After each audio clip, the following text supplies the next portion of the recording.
Sa ngayon, malalakas na pag-atake ang isinasagawa ng Iran sa mga base militar ng Amerika sa Bahrain at Kuwait matapos magsagawa ng sunod-sunod na pag-atake ang Estados Unidos laban sa Iran. Bilang tugon sa pambobomba ng mga tanker sa kipot ng Hormuz ng Islamic Revolutionary Guard Corps ng Iran. Muling sumiklab ang digmaan sa gitnang silangan at biglang tumaas ang presyo ng langis sa mundo. Opisyal na inanunsyo ngayon ni Pangulong Donald Trump ng Estados Unidos ang pagtigil ng negosasyon sa Iran, pati na rin ang pagtatapos ng tigil putukan. Kalaunan, sinabi niya na ang pamunuan ng Iran ay hindi kayang makipag-usap ng maayos at nanawagan siya na likidahin ng buong matataas na pinuno ng Iran. Bilang tugon, inanunsyo ng Iran na tuluyan na silang lalabas sa negosasyon sa Estados Unidos at hindi na muling babalik dito at nanawagan sa kanilang mamamayan para sa isang ganap na digmaan. Muling ipinataw ni Trump ang blockade sa Iran, inalis ang mga parusa at pinayagan ang pagsakop sa mahalagang isla ng Hark. Sabi ng mga Iranian, hayaan na lang pumasok ang mga sundalong Amerikano dahil doon na rin sila mananatili. Kalaunan, sinabi ni Trump na wala pa siyang planong magsagawa ng operasyong militar sa lupa sa ngayon. Kasabay nito, sinabi ni Trump na balak niyang mabilis na durugin ng Iran sa anumang paraan upang makipag-usap na siya sa ibang mga tao. Muling sinimulan ang matagalang digmaan. Sa ngayon, hindi pa niya nakikita o pinaplano ang isang matagalang digmaan. Isinara ulit ang kipot ng Hormuz at nanawagan ang mga lider ng reyon ng bagong tigil putukan. Sabi ni Trump, hindi siya masyadong nababahala sa pagtaas ng presyo ng langis dahil normal itong mangyari matapos ang mga pag-atake. Kaya raw, kailangan daw laging mag-alala tungkol dito. Tara, tuklasin natin ang mga kaganapan na yon sa gitnang silangan. Ang pangalan ko ay Alexei Pechi. At bago tayo magsimula, hinihiling ko na mag-subscribe kayo sa channel, mag-like at mag-iwan ng kahit anong komento sa episode na ito. Mag-subscribe ka na! Parehong inanunsyo ng Estados Unidos at Iran ang pagbagsak ng tigil putukan at pagkalas sa negosasyon. Noong umaga ng Hulyo, 8 matapos ang mga sunod-sunod na pag-atake ng Estados Unidos sa Iran, sinabi ni Donald Trump na wala ng tigil putukan at tapos na ang memorandum ng pagkakaunawaan. Narito ang pahayag ni Trump. Para sa akin, tapos na ito. Ayoko na magkaroon ng anumang pakikitungo sa kanila. Mga walang hiya at pinamumunuan ng may sakit sa pag-iisip. Sayang lang ang oras. May mali talaga sa kanila. Sabi namin, sige, gawin nyo ang libing. Pero kahapon, imbes na yon, nagpakawala sila ng maharaketa sa mga barko. Kaya tinamaan namin sila ng matindi kagabi. Pero kapag tinukoy ni Trump ang mga gawaing libing, ibig niya sabihin ay nagpaalam na ang mga Iranian kay Ali Khamenei. Ayon sa mga militar ng Amerika, tinamaan ng Estados Unidos ang mahigit 80 Iranian na pasilidad para pahinain ang kanilang kakayahan. Upang pahinain ang kakayahan ng Tehran na ipagpatuloy ang mga pag-atake sa mga barkong dumaraan sa kipot ng Hormuz. Inatake ang 60 bangka ng Islamic Revolutionary Guard Corps, pati na rin ang mga sistema ng depensa sa himpapawid, command at control networks, coastal radar facilities at posisyon ng anti-ship missiles. Bagaman, paalala ko lang, matagal nang sinasabi ni Trump na wala namang lahat ng yan ang mga Iranian.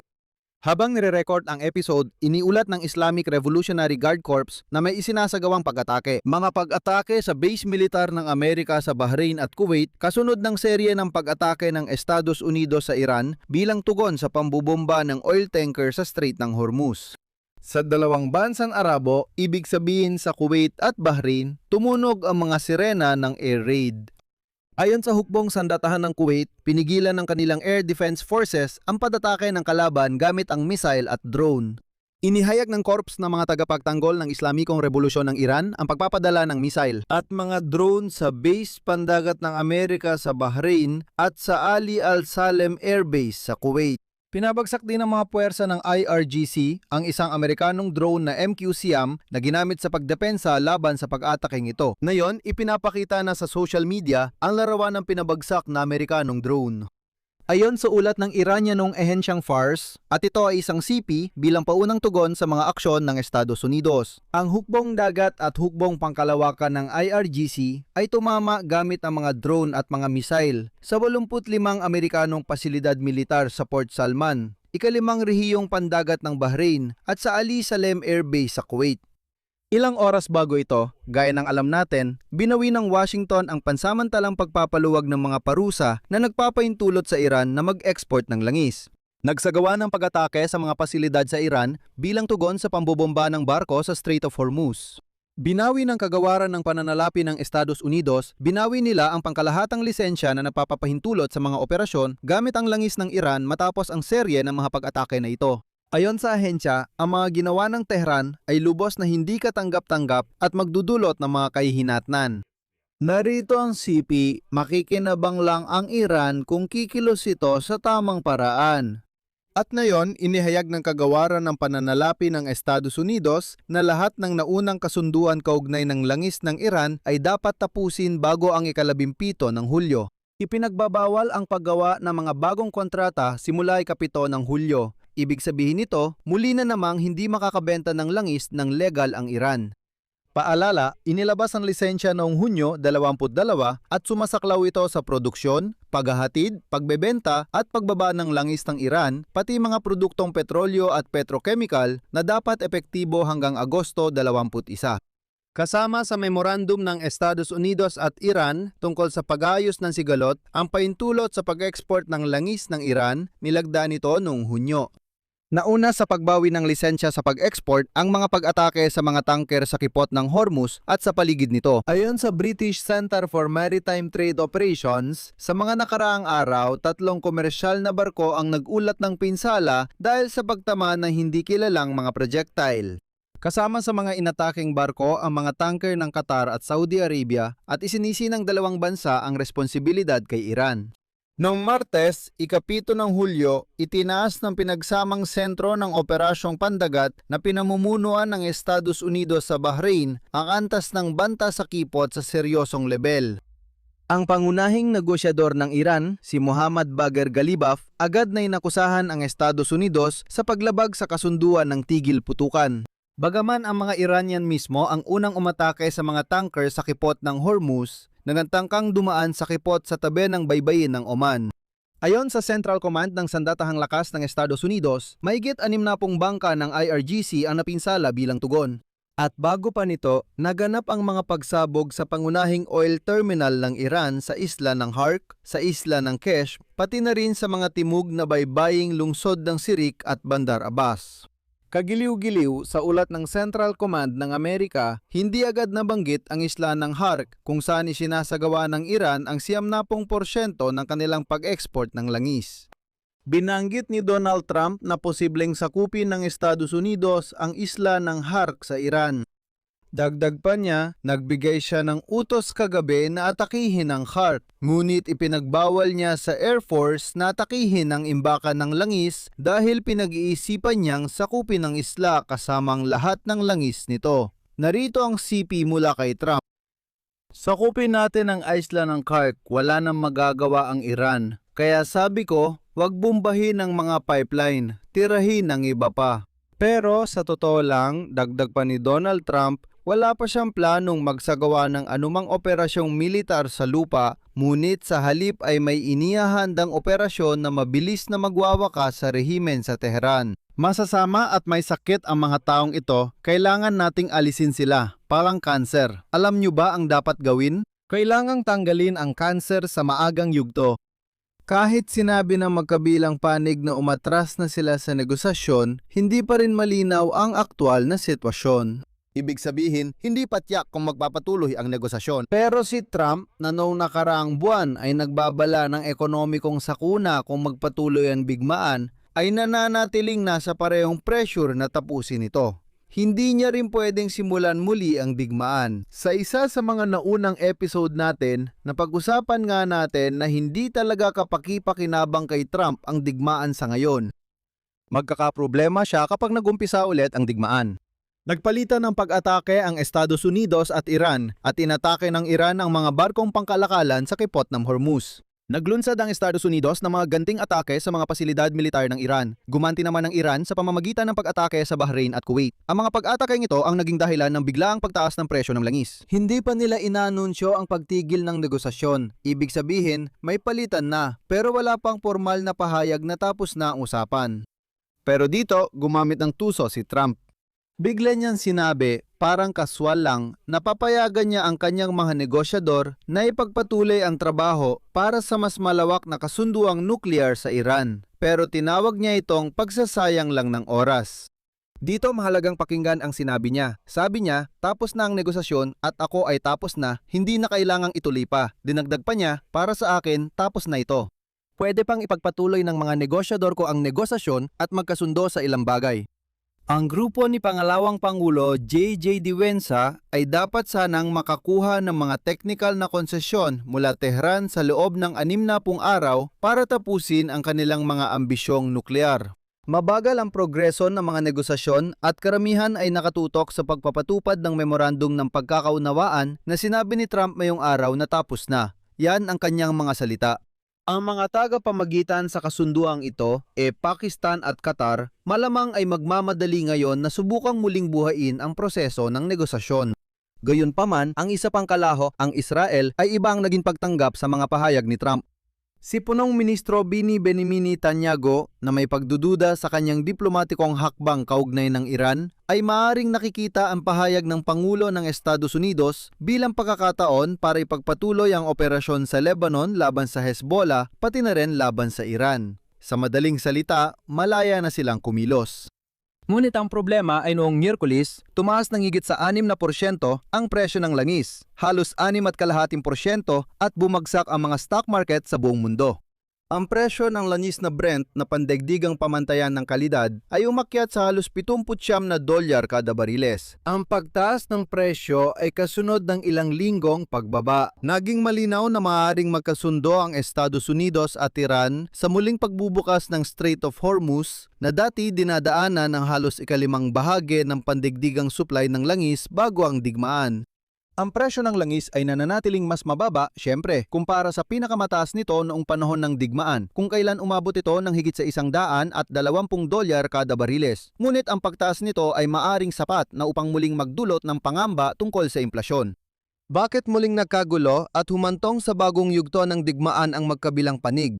Noong nakaraang buwan lang, pumirma ang Estados Unidos at Iran ng matagal lang inaasahang Memorandum of Understanding kung saan nagkasundo silang itigil ang mga labanan, kapalit ng muling pagbubukas ng Strait of Hormuz at pagluluwag ng ilang mga pinansyal na limitasyon laban sa Iran. Akala mo okay na para sa negosasyon, pero hindi pala ganun kadali. Sa totoo lang, mismong memorandum ang naglatag ng problemang pwedeng sumabog sa hinaharap ayon sa Estados Unidos. Ang memorandum mismo ang nagtanim ng bombang sasabog balang araw. Ayon sa Estados Unidos, ang mga bagong atake sa Iran at muling pagpatao ng parusa sa langis ng Iran ay tugon sa serye ng pag-atake sa mga barkong pangkalakalan malapit sa Strait of Hormuz.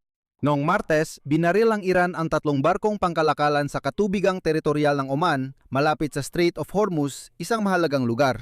Ngunit sinabi ng Tehran na ang mga barkong ito na inatake ay lumabag sa mga kondisyon ng memorandum dahil dapat silang kumuha ng pahintulot para dumaan sa kipot ayon sa mga rutang inaprubahan ng kanilang mga opisyal. At nagbabala sila laban sa paggamit ng rutang mas malapit sa baybayin ng Oman. Ayon sa kanila, nangako nga ang Iran sa memorandum na tiyakin ang ligtas na pagdaan ng mga barko, ngunit hindi naman tinukoy doon kung saan eksakto. At ngayon, kumbinsido ang Tehran na ang tinutukoy sa memorandum ay ang pagkilala ng Estados Unidos ng tanging koridor sa Strait of Hormuz na maaring daanan ng mga barko ay dumadaan sa baybayin ng Iran. Ang mga dadaan sa kipot gamit ibang ruta tulad sa baybayin ng Oman ay lumalabag at may karapatan ng Iran na atakihin sila. Noong Martes, sinabi ng Korps ng mga tagapagtanggol ng Islamikong Revolusyon na sinalakay ang isang tangkay ng langis ng Qatar sa Strait of Hormuz matapos nitong balewalain ng paulit-ulit na babala. At ginagaga ang lahat ng ito upang, sabi nga, magtatag ng bagong realidad sa kipot. Dapat sa tabi lang ng baybayin ng Iran dumaan ang mga barko dahil plano ng Iran maningil ng bayad sa pagdaan sa Strait of Hormuz. At sa memorandum ng pagkakaunawaan, nangangako ang Iran ng libreng pagdaan ng mga barko sa Strait of Hormuz sa loob lamang ng 60 araw. Kung anong mangyayari pagkatapos noon, hindi na binanggit doon. Itong kakulangan sa kalinawan ng memorandum ay itinuro ng mga eksperto pero hindi ito pinakinggan ng White House. Noon, importante lang talaga na mapatigil ang labanan at ipahayag ni Trump na nanalo na tayo. Bukod pa dyan, seryosong nag-aalala ang mga opisyal ng Iran na maaaring gamitin ng Estados Unidos ang memorandum ng pagkakaunawaan para pagtibayin ang kanilang kontrol sa Kipot ng Hormuz at sa gayon ay inaalisan nito ang Iran ng mahalagang pinagkukunan ng impluensya sa susunod na hidwaan. Ang totoong kakayahang harangin ang paglalayag ng mga barko sa Kipot ng Hormuz. Natataranta ang mga Iranian na kung magtatatag ang mga Amerikano ng ruta ng mga barko sa baybayin ng Oman, sa inaharap ay ang Estados Unidos nang magbabawal sa pagdaan ng mga barkong ito sa baybayin ng Iran. Kaya naman ang mga pamantayan ng tinatawag na katanggap-tanggap na pag-uugali sa panahon ng tigil putukan nang hindi nilalabag ang memorandum ay nananatiling malawak dahil wala namang malinaw na mga patakaran na itinakda. Naniniwala ang corps na mga tagapagtanggol ng Rebolusyong Islamiko na kaya nilang atakihin ang mga barko sa soberanong katubigan ng ibang mga bansa. Naniniwala ang Estados Unidos na kaya nilang magbomba bilang parusa sa maraming target sa buong Iran. Iniisip ng Iran na gantihan sa pamamagitan ng pambobomba sa Bahrain at Kuwait. Sa huli, ito nga ang nangyari gaya ng nakikita natin. Sa huli, ayon sa datos ng Kpler, halos tumigil na ang paggalaw ng mga oil tanker sa Strait of Hormuz. Ngayong araw, 4 na tanker lang ang dumaan sa Kipot. Ang iba ay nagsimulang bumalik at nagparada na lang. Samantala, patuloy pang lumalala ang sitwasyon ng mga banta. Nagbabanta ang Iran sa US bilang sagot sa banta ni Trump na mas matinding atake sa Iran, lalo na ang pagsakop sa isla ng Park. Si Ibrahim Razai, tagapagsalita ng Komite para sa Pambansang Seguridad ng Parlamento ng Iran ay naghayag, "Halina kayo, hinihintay namin kayo at nangangako kaming walang Amerikanong sundalo ang makakauwing buhay." Samantala, ang dating ministro ng Ugnayang Panlabas ng Iran na si Ali Akbar Vilayati ay naghayag na dati nang nagbabala ang Iran at narito ang CP.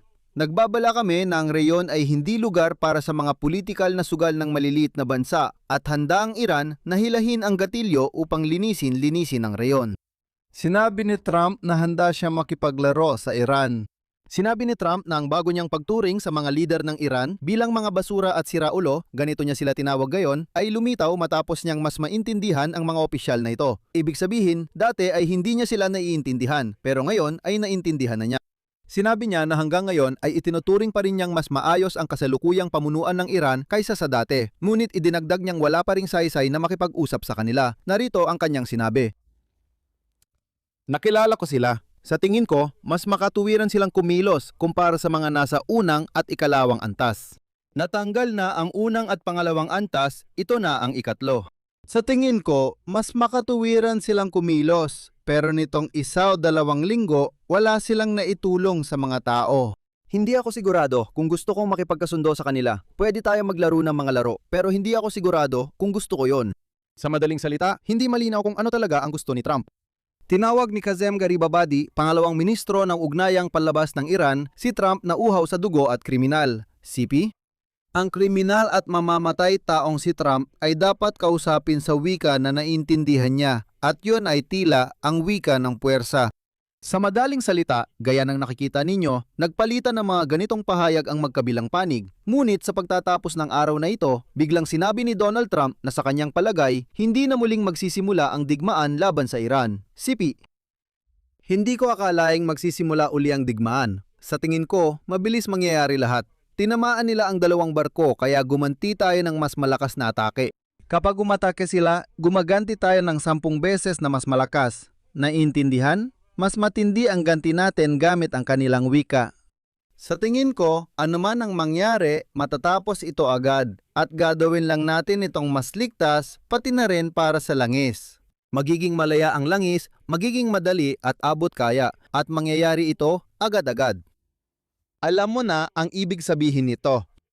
Samantala, habang tila muling sumisiklab ang bigmaan sa Strait of Hormuz, ginanap na yung araw sa Najaf, Iraq, ang seremonya ng pamamaalam para sa napatay na pinakamataas na pinuno ng Iran, si Ayatollah Ali Khamenei.